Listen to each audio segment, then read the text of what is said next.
Dear friends, it's not a surprise to anyone that we live in an interesting era. Despite the most complicated and nastiest consequences what COVID has brought to our nations, it has also pushed many of us more into digitalization. Because this is often the way we continue using necessary services and finally survive lockdowns. Moving more dynamically towards the digitalization has made people, that is us, more demanding towards our governments. Why are the services not as we would like to have them? Even here in Estonia, we hear many people criticizing government offices that the services we want to use are not handy, are not functioning as we as humans would function. Even though we have in Estonia almost 99% of government services digitalized and usable even through the smartphone, we are still not happy because the services are not as usable as they were some time ago, because our user habits have changed, because the new technologies in place dictate how we want to use also government and the business services. One simple example is the processor speed of our common electronics, which triples every 2 to 3 years.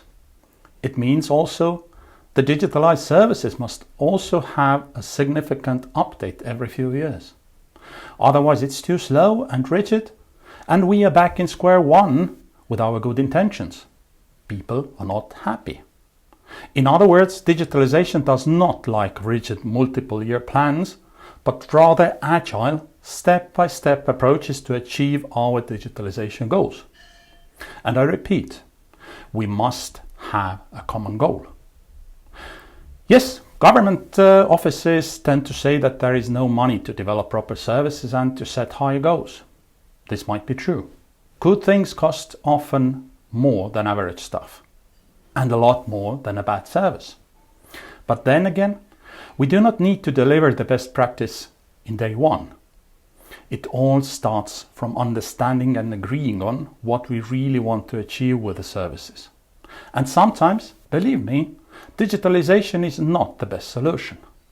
The best solution might be not to provide services at all, because with old school services, filling certain questionable formulas or collecting info which is already available in government position, we do not let our people test new possibilities to take new heights. The second point to keep in mind is that digitalization is not the government business. It's a society goal. If we want to have a digital society, we need to have the goal also be backed up by at least biggest digital service providers people use daily, such as, for example, banks and telcos. People on an everyday basis do not use so much of government services, but the digital business services. And these services can use interfaces usually governments provide to make them more user-friendly, such as, for example, providing trusted digital ID to every inhabitant of the country from birth. This is the way Estonian digital ID works to elect parliament or to apply for a passport, just to name few services.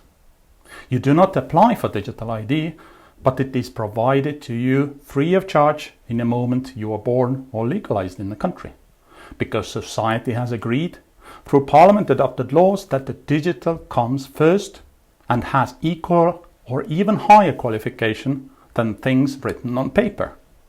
When this principle was introduced, pressure was put on state central registers to make digital really work. For this purpose, tight cooperation between telcos, banks and the government offices was introduced to create platform from where all them would benefit. Because once again, people use much often services from telcos and banks than government services. But government services can simplify people's lives while using business services. One can already see that if the burden of digitalization can be divided on a win-win basis between different parts of society, such as, for example, pre-mentioned telcos and the banks and the government, people will benefit, and less taxpayer money will be spent. And finally, my dear friends, no big success is achieved without someone taking a lead in the process. Not something formalistic or overly political, but real ideological lead to call various important parts of the society together, debating and only then agreeing where, why and how do we want to go with digitalizing our services. Once again, digitalizing is not only a government issue, but society goal, and society needs to understand, trust and follow the lead. Otherwise, there will be many interesting pieces of mosaic created by various players in the society, but no real picture to enjoy. From the years of cooperating with my dear North Macedonian friends, I have gained a strong belief that there is a high potential of taking the initiative to bring society together into debate and continue building contemporary digital society in North Macedonia. It's a beautiful country and deserves your own digitalization success story in an agile way, step by step towards common goal.